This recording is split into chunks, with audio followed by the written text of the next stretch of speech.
시청자 여러분 안녕하십니까? 특파원 대담 시간 다시 한번 여러분들 앞에 왔습니다. 오늘도 김민석 특파원님 나오셨습니다. 반갑습니다. 자주 좀 나와주십시오. 아유, 최선을 다해서 이제 노력하겠습니다. 예, 알겠습니다. 저희가 지난번에 K-21 얘기를 했었잖아요. 우리의 이웃나라이자 우리의 라이벌인 일본도 지금 차세대 전투기 사업을 하고 있는데 여기에서 굉장히 재밌는 얘기들이 나오고 있습니다. 그래서 제가 오늘 우리 특파원님 모시고 그 얘기를 한번 해볼까 합니다.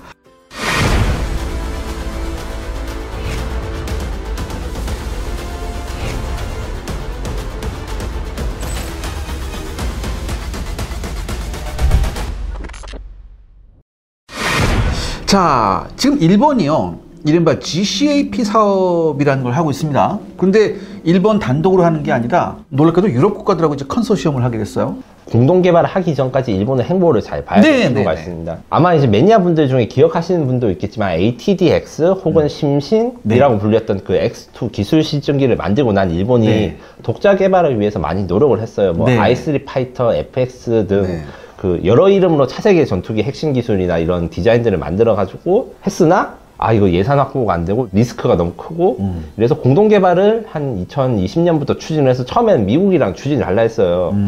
로키드 마틴하고 기술 지원 협정을 했는데 주는 게 너무 없었던 거예요. 협정도 잘 안 하고. 예전에 F2 만들 때도 로키드 마틴이 그러지 않았나요? 일본 기술자들은 유로파이터 타이푼에 비슷한 그 쌍발 카나딕 전투기를 해가지고 고기동성을 추구하고 이런 독자 디자인을 하려고 했는데 무역 불균형 해소를 위해 가지고 미국이 들여다보니까 자기가 하고 싶었던 그 아름답고 멋진 애니메이션에 나오던 전투기 같은 걸 못 만들고 F-16을 그 기반으로 해가지고 만들 수밖에 없었다. 요렇게 하는 아쉬움인데 이번에는 반대로 일본이 6세대 만들어야 되는데 미국과 좀 도와줘. 우리가 약간 모자라는데 미국이 가르쳐 줄 게 없다. 아주 제한적으로 협력을 한다. 사실상 개발에 방해하는 수준으로 아무것도 안 하니까 요것 때문에 이제 해결책을 찾았던 것이 바로 일본이죠. 2021년에 12월에 영국이랑 공동 기술 연구를 한다는 각서를 했는데 이때도 로키드 마틴과 계약을 하면서 영국한테는 또 기술 이전 따로 받는다. 근데 그 기술 이전 받는 분야가 레이더랑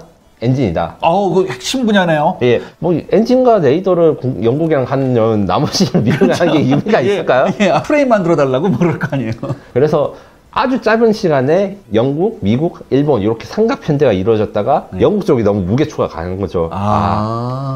그래서 2022년 12월에 정식으로 일본과 영국, 이탈리아가 결합된 GCAP라는 프로젝트가 출범해가지고 지금 열심히 돈도 투자하고 개발을 하고 있다고 합니다. 그럼 뭐 일본은 뭐 그렇다 치고 영국도 나름의 사정이 있었을 거 아닙니까? 예. 처음에 영국이 생각했던 거는 UCAV, 무인 전투기였어요. 무인 전투기였군요.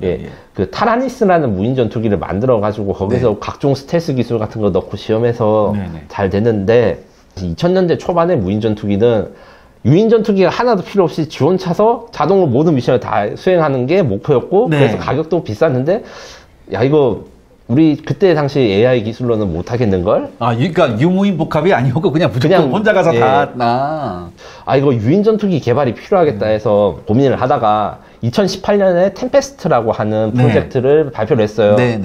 판매를 위해서 6세대 전투기란 표현을 처음에 썼는데 여기 결국엔 템페스트한 전투기를 만들겠다는 게 아니고 브렉시트로 돈이 없고 공동 개발할 국가도 없고 그 상황에서 전투기 개발 능력을 유지하기 위해서 최소한의 비용, 그러니까 5년 동안 20억 파운드를 들어가가지고 핵심 기술이 들어간 유인 전투기 프로토타입을 만들겠다. 요거는 전투를 하는 건 아니지만 우리가 6세대 전투기 만들 수 있는 기술이 있어. 우리 영국을 우습게 보지 마. 요런 거였는데 요것도 힘들죠. 왜냐하면 양산이 전제가 안 된 것이기 때문에. 그러니까 기술 실증만 하기에는 돈이 너무 많이 들어가는 거죠. 이제 완성을 하려면 이제 200억 파운드, 20억 파운드가 아니라 10배는 드니까. 그래서 이제 좀 많이 고민을 하다가 아까 전에 말씀드린 대로 일본을 좋은 유력한 파트너로 생각하고 영국의 BAE, 그 다음 놀스로이스, 그 다음에 NVDA, 네오나르도 이렇게 네 업체가 됐는데 그래서 요 네 회사들이 팀 템페스트를 했던 게 조직돼서 영국, 이탈리아, 그 다음에 일본 이렇게 했던 거죠. 근데 이 영국, 이탈리아, 일본 이 세 나라의 항공산업 역량은 어떤가요?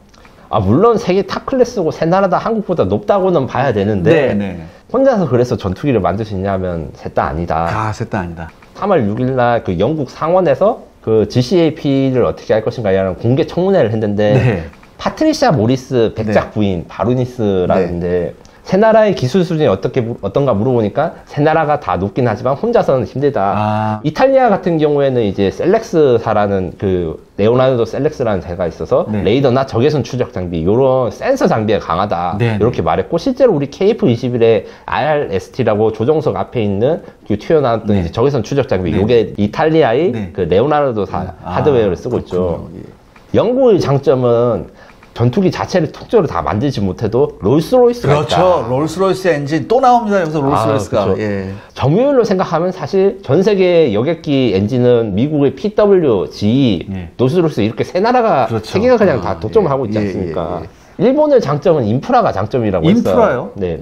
일본은 도요타부터 시작해가지고 엄청난 그 제조업 규모가 있지 않습니까? 그러니까 일본의 정책이죠. 모든 자위대가 쓰는 모든 무기는 일본 국내에서 생산해야 된다는 그런 법이 있더라고요. 예, 또한 그걸 뒷받침할 수 있는 2차 산업에 대한 역량이 아직도 제조업 강국이라 불릴 수 있어서 그렇죠. 예, 세계 초정비 최강. 장비 이런 걸 만들 때 일본이 필요하다. 자, 그렇다면 이렇게 들어만 보면 좀 서로 모자란 부분을 좀 채워줄 수 있을 것 같긴 한데 여기서 좀 의문이 드는 게 있어요. 일본은 이제 4.5세대 전투기 F2가 있었고 그 다음에 이제 F-35를 들여왔죠. 처음에는 뭐 F-22 들여온다가 막 그랬었다가. 그런데 일본 정도 되면 기술 실증기도 만들었었기 때문에 5세대 전투기를 자국산으로 만들지 않을까라는 생각을 했었는데 그러지 않고 바로 6세대로 넘어갔단 말이죠. 거기에 대한 뭐 곡절이 있었을까요? F-22를 살려다가 못 샀잖아요. 네. F-35만은 부족한 상황에서 네.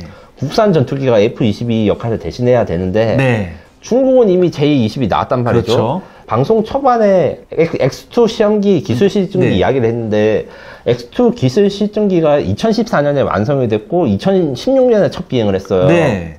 그런데 J-20은 이미 2011년에 초도 비행을 했단 그렇죠. 말이죠. X2를 만든 시점에서 이미 일본은 큰일 났는데 이 생각이 된 거죠. 아니, 중국보다 5세대 전투기를 더 먼저 만들 수 있을 줄 네. 알았는데 중국이 훨씬 더 먼저 나왔네. 네. 그런데 F-22를 미국이 안 주네? 네. 만약에 F-22를 미국이 줬다면 네. 이제 F-22가 있으니까 네. 그걸 보조하는 F-22야 F-35가 있으니 마음 놓고 네. 자기 국산 기술로 5세대 전투기를 만들 수 있을 거예요. 네, 네. 혹은 시간이 좀 들더라도 좋은 걸 만들고 네. 그 F-22가 35가 이제 제20을 막아내는 동안에 뭔가 대응할 수 있을 거라 생각을 했는데 그게 지금 다 깨졌고 중국이 먼저 5세대 전투기 만들고 하니까 이거는 그냥 5세대 전투기만으로 중국을 공군의 위협을 이겨낼 수가 없다. 5세대 전투기를 확실히 이겨낼 수 있는 6세대 전투기가 필요하다. 근데 여기서 문제가 두 가지가 있는데 네. 첫 번째는 일본은 아직도 미국 6세대 전투기 NGAD를 원하고 있습니다. GCAP를 공동 개발하는 와중에도. 야, 이거 이미 뭐 로키드 마틴이 볼장 다 보듯하고 했는데도 아직도 미련이 남았다는 거예요? GCAP는 세계 최초의 6세대 전투기로 가장 먼저 수출할 수 있는 6세대 전투기라는 게 장점인데 네. 걔가 6세대인지 아닌지 어떻게 알아요? 그렇죠. 예. 어떻게 알아요? 6세대 전투기 기준을 설정하는 것은 미국이고 NGAD가 어떤 기능과 성능을 가지고 있는지가 굉장히 중요한데 물론 GCAP를 폄하하는 건 아니에요. 제가 찾아봤는데 GCAP에 들어가는 제규어 A사 레이더 기능이라든가 전자전 기능, 그 다음에 오픈 아키텍처 이런 기능들은 지금 5세대 전투기 F-35나 22보다 뛰어난 부분도 있고 네네. 그 다음에 컴퓨팅 파워라든가 전력 같은 부분에서 기존 5세보다 훨씬 뛰어나서 뭐 전자전을 걸든가 아니면 레이더를 사용해가지고 적을 탐지하거나 아니면 하다못해 레이저 무기를 탑재하거나 이런 것들이 훨씬 기존 5세대 전투기가 좋은데 문제는 학습 효과라는 게 있죠. 네네. 잠깐 얘기해주세요. 요게 무슨 책인지 혹시 기자님은 아시나요? 저도 집에 있습니다. 이거. 네. 요게 너무 어리신 분들은 잘 모르실 건데 1990년대 걸프전이 일어날 즈음에 네. 일본에서 밀리터리 대백과 같은 걸 만들어가지고 맞아요. 네. 한국에 번역이 된 거예요. 저는 요걸로 한글을 배웠는데 요 1990년대 초반에 어떤 이야기가 있었냐면 이때 5세대 전투기는 요렇게 생겼어요. 아무래도 그때 당시 5세대 전투기를 생각할 때 다 이랬어요. SR-72를 많이 갖다가 예. 그걸 많이 이렇게 했어요. 그리고 스텔스기 같은 개념도 저희 알려진 게 없었어요. 그래서 그때는 어떻게 이야기를 했냐면 라팔, 유로파이터, 그 다음에 미국의 전투기는 같은 세대다. 그리고 같은 세대인 줄 알았죠. 그렇죠, YF-22가 모습을 드러내기 전까지는. 그렇죠. 심지어 어느 정도 기간에는 미국 뭐 스텔스 뭐 엄청 대단한 거 아닌가 대단하지 않다 생각했는데 실제로 만들어 보니까 네. 4세대 전투기를 떡 빠르는 성능과 긍정적 성능이 나왔잖아요. 네. 이게 불안한 거예요. NGAD가 지금 어떤 새로운 기능, 가령 이제 지금 연구되는 것처럼 광자 레이더 같은 게 있어가지고 스텔스기가 아주 소용이 없게 되거나 아니면 우리가 생각지도 못한 기능들이 있을 수도 있고 피지컬 측면에서도 GCAP 같은 경우에는 지금 유로파이터보다 아니면 우리 보라매보다 훨씬 더 속도가 빠르고 그다음 항속거리도 긴데 GCAP보다 훨씬 더 뛰어난 기능을 NGAD가 가질 수 있을지 없을지 일본도 모르고 영국도 몰라요. 가장 미국의 중요한 동맹국인데도 요것이 리스크입니다. 요런 이유 때문에 이제 일본이 6세대로 넘어간다 이런 말씀하셨는데 그렇다면 F-35를 일본에 들여왔음에도 불구하고 F-35로는 중국의 J-20과 대결하는 것이 불안하다고 생각한 건가요? 항속거리가 긴 전투기를 일본이 요구하기 때문에 GCAP가 이 크기가 너무 커져서 그게 수출에 좀 문제가 되고 걱정이 된다. 이런 멘트가 이 청문회에서 나왔는데요. 6세대 전투기의 특징 중에서 이제 거의 확실한 거 하나는 항속거리가 길어야 된다. 네. 왜냐하면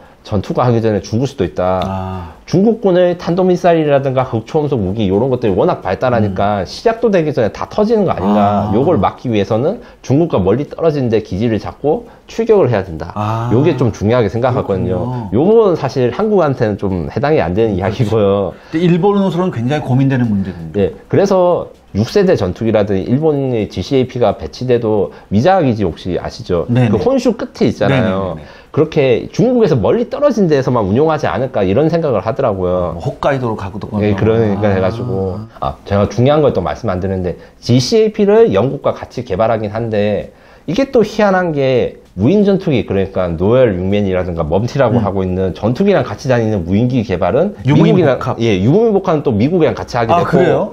처음부터 이 GCAP를 개발할 때 그 피라미드라는 아키텍처라는 개념이 있어요. 이게 뭐냐면 사용자의 요구에 따라서 레이더라든가 무기를 사용자가 구에 맞게 자유롭게 바꾸게 하는 건데 요거를 사용해가지고 영국과 일본이 서로 나눈 무인 전투기 노야 융맨을 가지도록 하는 게 계획돼 있고 얼마 전에 AI 분야에서 미국과 협력하기로 이 계약을 맺었어요. 일본이. 이 말인 즉슨 제가 보기에는 미래의 공중전이 이제 핵심이 유인기가 아니다. 유인기는 결국 목숨을 잘 부지하고 그렇죠. 좀 떨어지지 말고 무인기를 계속 사용해가지고 무인기 AI가 발전한 애가 더 많은 미션이나 성공을 할 수 있고 그 부분에 대해서는 일본과 미국이 합의를 봤다. 합의를 봤다. 예, 요 부분에 대해서는 좀 우리가 경계해야 될 부분이고 그렇겠네요. 조심해야 될 부분입니다. 그렇겠네요. 왜냐하면 지금 AI 기술이 발전되고 있는데 지금 AI 산업의 특징이 좀 있어요.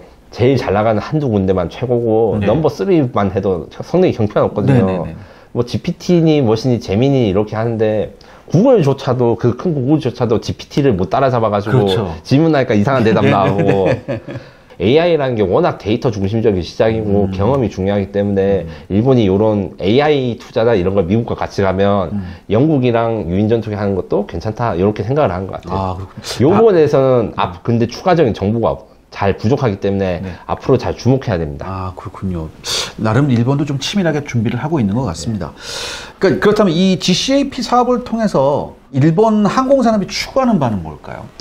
의외로 돈을 추구하는 게 아닌 것 같아요. 돈이 아니다. 네. 그러니까 정확하게 말하면 수출이 제일 목적이 아니다. 그럼 기술을 확보하는 건가요? 기술과 그 다음에 남들이 일본을 넘보지 못할 더 우월한 성능의 무기를 가진 게 목표다. 이런 걸 파악이 그러니까 됩니다. 이건 쉽게 말해서 뭐 가성비를 따지지 않는 장비라는 얘기군요. 그래서 타도 J21, 타도 FC31 이런 게 목적인 것 같아가지고 이번에 이제 이슈가 된 게 사우디아라비아가 GCAP에 참여를 하냐 마냐 했다가 지금 현재 상황에서는 일본이 원래 거부를 했다가 그 영국 측이 일본을 좀 많이 설득을 해서 저 바로 얼마 전에 일본이 차세대 전투기 GCAP 그 해외 수출을 허가하기로. 근데 일본이 판매해본 경험이 없을 텐데. 전혀 없죠. 다만 이제 허가를 한다는 의미가 무슨 의미냐면 우리는 돈 때문에 추구를 하는 것도 아니고 돈을 많이 벌려고 GCAP를 만드는 것도 아니야. 사우디아라비아가 이 사업에 방해를 하면 안 된다. 이 내용이에요. 무슨 말이냐면 왜 갑자기 왜 사우디아라비아가 나오죠? 시청자 여러분들의 구독과 좋아요는 영상 제작에 정말 큰 도움이 됩니다. 여러분들 부탁드리겠습니다. 구독과 좋아요. 사우디아라비아가 GCAP를 사겠다고 한 게 아니에요. 공동 개발하겠다고 한 거예요. 그 MBS의 지금 기조는 국내 산업을 일으켜가지고 석유를 대체할 새로운 먹거리를 찾는 거잖아요. 그렇기 때문에 한국과의 무기 거래를 했어도 이제 많이 이야기를 하지만 거기 공장을 짓고 사우디 방위 사업을 이렇게 해야 되는 것들을 중심으로 무기를 꾸려가고 있어요. 그런데 파트너가 하나 더 늘어가면 사우디아라비아한테 항공사업들 공장도 세워야 되고 네, 기술자도 교육시켜야 되고 뭐 분담금 어떤 걸 나눠줄까 이런 거 생각해야 되고 이런 거 하는 것도 몇 년 걸리거든요. 네. 그래서 영국 측의 그 보고서나 이런 데 따르면 일본은 사우디가 참여하면서 생기는 돈보다 사우디가 참여하면서 이 전력화가 늦어지면 이거 일본 안보에 문제가 생긴다 이렇게 판단하는 것 같아요. 지금 일본은 급한 게 빨리빨리 이걸 개발해서 제대로 전력화 시키는 거고, 그러니까 우리가 세워라 내워라 보내면서 우리가 이렇게 6세대를 뭐 이렇게 할 수는 없다. 한시가 급한 상황이네요. 실제로 일본 F3 일본 독자 개발했을 때 그 목표는 2031년이었고 GCAP는 지금 2035로 미뤄졌어요. 그렇죠. 그런데 여기서 사우디아라비아가 GCAP에 들어가게 되면 이거 2040년까지 될 거 아니야? 요런 이야기가 나오고 실제로 이제 GCAP 라이벌인 FCAS, NGF라고 하는 네. 스페인, 프랑스, 독일 공동개발 그 전투기 있잖아요. 그거는 거의 2040년 이후가 확정적입니다. 확정적이군요. 네. 근데 원래 이제 그 유럽의 공동개발 역사를 보면은 한없이 늘어지더라고요. 이게 조배가죠. 그렇다면 이제 미국의 6세대 개념이 그렇게 중요하면 일본이 그럼 어떻게 됐든 숙이든 뭐가 어떻게 됐든 그래도 미국의 바짓가랑이를 붙잡아야 될 거 아니냐라고 생각을 했는데 유럽 업체하고 한단 말이죠. 이게 한번 일본이 그 바짓가랑이 붙잡아서 실패한 게 있잖아요. 네. 사실은 X2를 만든 목적이 진짜 그때 당시만 해도 일본이 자체 스텔스 전투기를 만들겠다 요거보다는 X2를 배경에 딱 세워놓고 야 미국아 F-22 팔아줘 아니면 우리가 만든다? 이런 게 좀 있었지 않겠습니까? 그러면 이제 미국이 그랬죠. 만들어 보든가. 그렇죠. 그리고 앞서 말씀하신 것 중에 제가 좀 주목하거나 다시 이야기해볼 만한 게 일본이 방위 사업이 큰데 수출할 만한 아이템이 없어요. 네. 잠수함 수출 뭐 잘 된다고 하다가 계속 실패하고 있고 캐나다나 이런 데 들이민다고 하는데 제가 보기에는 안 될 것 같다는 얘기가 저도 들었습니다. 다만 이제 일본은 이제 코로나가 끝나고부터 기시다 총리가 방위비 3배 공약 그러니까 국방비를 3배로 늘린다는 것 때문에 많이 올리고 내수 군수 시장이 엄청나게 크기 때문에 당장 수출이 안 된다고 뭐 잠재력은 엄청난 국가죠. 그럴 거는 절대 아니는데 문제는 그 세일즈 분야가 이렇게까지 계속 안 되면 한국보다 일본이 기술력은 높아도 그 세일즈 노하우나 이런 건 사실상 15년에서 20년 이상 차이가 나지 않는가. 거의 전무하다고 봐야죠 지금. 네, 무기를 파는 건 단순하게 성능이 좋다고 가격이 싸다고 파는 게 아니거든요. 그래서 이런 서비스 인프라 마인드가 안 된 상태에서는 결국에는 한계가 있을 수밖에 없다. 이렇게 생각이 됩니다. 자, 그럼에도 불구하고 지금 사우디아라비아 얘기도 아까 말씀해 주셨는데 현재 사업이 그렇게 원활치는 않은 것 같아요. 네. 일본이 사우디아라비아 참여를 싫어해가지고 좀 하지 말자 했다가 어쩔 수 없이 설득당하는 분위기. 일단 이것 때문입니다. 돈은 사실 정확히 말하면 영국이 추가적인 물줄을 원하고 있고 영국이 추가적인 물줄을 원하고 있고 그래서 영국이 일본을 설득해서 사우디아라비아를 참여시키도록 설득을 계속해서 일본이 어쩔 수 없이 넘어가는 중입니다. 넘어가는 중이군요. 네. 사우디아라비아를 영국이 끌어들이려고 하는 이유가 딴 건 아니고 영국의 그 무기 수출 역사에서 사우디아라비아랑 엄청난 스캔들이 하나 있었어요. 네. 알 아야마 거래라고 했는데 알 아야마 거래. 영국과 사우디 간의 무기 거래가 현금이 아니에요.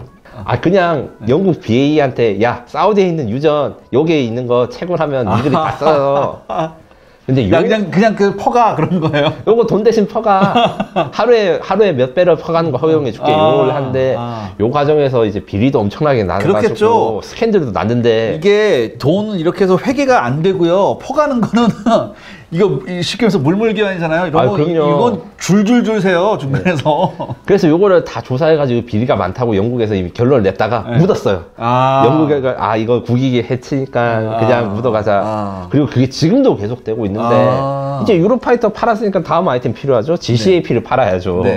앞으로 그래서 사우디 유전이 얼마나 남았지 모르겠지만 유전이 다 떨어질 때까지 이런 식으로 해서 그 각 국가들의 동상이몽이 좀 있습니다. 참고로 이제 사우디가 자체가 나라가 돈이 많다는 인식이 있는데 사실 사우디 GDP가 한국이 GDP 순위 13위인데 사우디는 19위고 18위는 네덜란드고 20위가 스위스인 걸로 제가 나왔어요. 생각보다 나라 자체에 돈이 적고 나라에 돈이 많은 게 아니라 사우디 왕가가 돈이 많은 거죠. 요거를 잘 생각하셔야 됩니다. 또 하나 지적할 게 있는 게 일본이 또 걱정하는 게 사우디아라비아는 나라 자체에 좀 의심하는 게 있어요. 사우디아라비아가 그 중립 외교나 이런 걸 많이 중시하니까 미국의 혈맹이면서도 뭐 러시아랑 요새 많이 친하고 중국하고도 친하고 했는데 특히 사우디아라비아의 경우에는 자신들의 전략 무기를 중국으로부터 받고 있어요. 옛날에 DF5라고 중국에서 받았는데 혹자의 사람들은 만약에 사우디가 뭔가 핵무장을 갖추려고 하면 파키스탄에서 핵탄두를 빌려고 이 중국산 미사일을 이게 다 열어가지고 핵 억지를 가지고 한다. 뭐 이런 이야기를 하거든요.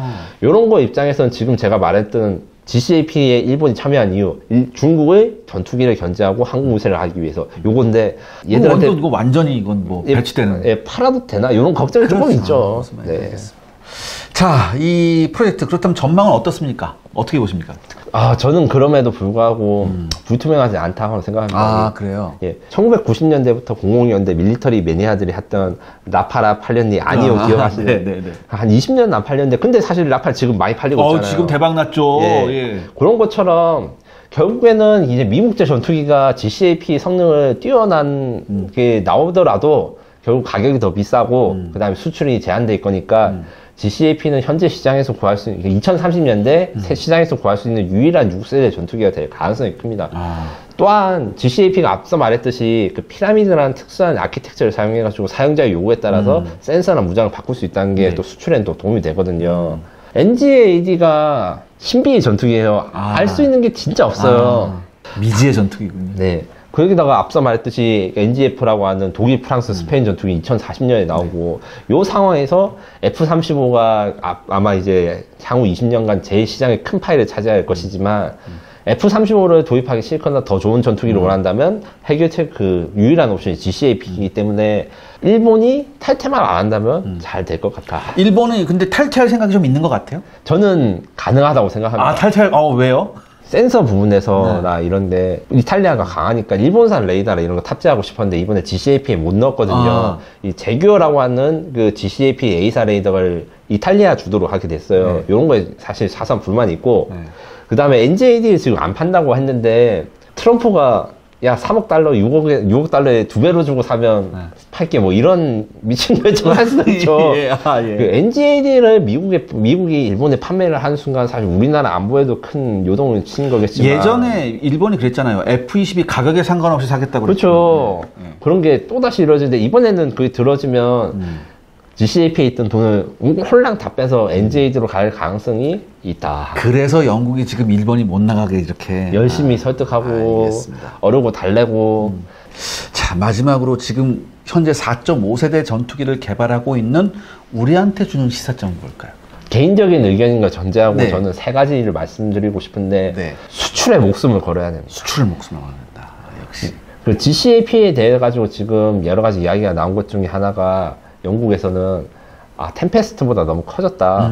이게 일본의 요구사항, 항속권의 요구사항 때문에 많이 커졌는데 물론 많이 커질수록 성능도 더 뛰어나고 하겠지만 전 세계 수출 시장에서 그 정도의 성능을 요구하는 것들이 있을 것인가 아니면 더 저렴한 옵션이 찾을 것인가 생각하면 GCAP에 들어가는 엔진이나 A사 레이더를 탐내더라도 가격이 너무 비싸니까 좀 더 정가는 없어 이렇게 생각할 가능성이 많아서 우리 자체적인 군 요구도도 중요하지만 미래에 어떤 전투기가 잘 팔릴 것인가 요걸 감안해 가지고 앞으로 우리나라의 그 여러 가지 전투기 도입이나 개량 사업도 같이 좀 있었으면 좋겠고요. 네. 두 번째는 이제 눈치를 잘 살펴야 된다. 눈치를요. 특히 미국의 눈치를. 미국에. 지금 계속 강조하고 있지만 NGAD가 어떻게 나올지 아무도 몰라요. 네. 다들 NGAD가 기존의 그 전투기들을 다 고철로 만들어 볼 이런 기능들이 있는 거 아닐까? 이게 걱정을 하고 있어요. 앞서 예를 든 게 하나가 광자 레이더긴 한데 만약에 광자 레이더가 실용화된 수준이 된다면 F4나 F22나 NGAD 앞에서는 다 그냥 그렇죠. 보이는 전투기가 되면 모든 스텔스 전투기 이제 더 이상 스텔스 전투기 안 하게 되고 만약에 요거 물론 가정입니다. 이런 것도 있고 엔진의 성능이나 기동성 이런 것들이 우리 상식을 깨는 새로운 전술을 만들고 이럴 수가 있고 우리가 사실은 우리 과학 역량으로는 완벽하게 미국을 예측하기 힘들어요. 영국과 일본도 예측을 못하는데 그래서 잘 눈치를 보다가 NGAD가 딱 등장하고 이게 새 기능이 뭐 있는지 보면 그걸 보고 이게 우리가 앞으로 어떤 것을 해나가야겠다. 이제 미사일은 이제 안 하고 레이저 무기를 달아야겠구나. 아니다. 레이저 무기는 사실 필요가 없었어. 뭐 이런 것들에 대해서 좀 미리 준비를 하되 눈치를 보면서 살살 있어야 된다. 네. 마지막으로 이야기를 할 게, 무인 육맨일, 그 다음에 M 멈티를 우습게 보면 안 되겠구나. 그래서 카이도 보니까 이제 장기적인 계획에 이런 게 있더라고요. 카이뿐만 아니라 ADD도 이제 ADD랑 대한항공도 KUS, AW 같이 이제 로얄 윙맨을 만들고 있는데 이 하드웨어가 중요한 게 아닐 수가 있다. 그렇죠. 소프트웨어가 중요하죠. 특히 AI이기 때문에 그 비행 성능이나 아니면 무장 탑재력이 그 무인 전투기들이 비슷하더라도 AI가 뛰어난 애들이 압도를 할 수 있다, 전투에서. 이런 것들 때문에 그 무인 전투기 하드웨어 개발도 중요하지만 그 선진국들이 AI 수준을 어떻게 높이고 있는가, 그 다음에 AI한테 자동 교정 같은 걸 어떻게 하고 있는가. 미국이 이 AI 기능을 사용해가지고 그 CCA 바이킬이라든가 이런 무인 전투기가 작고 뭐 보잘것 없어요. 암람 한 2발 기껏 다나? 뭐 이런데 그게 중요한 게 아니고 거기에 들어간 AI로 그렇죠. 우리가 상상하지 못한 공중전 전술을 나올 수도 있다. 이런 거에 미리 대비를 해야 된다. 이렇게 생각합니다. 맞습니다.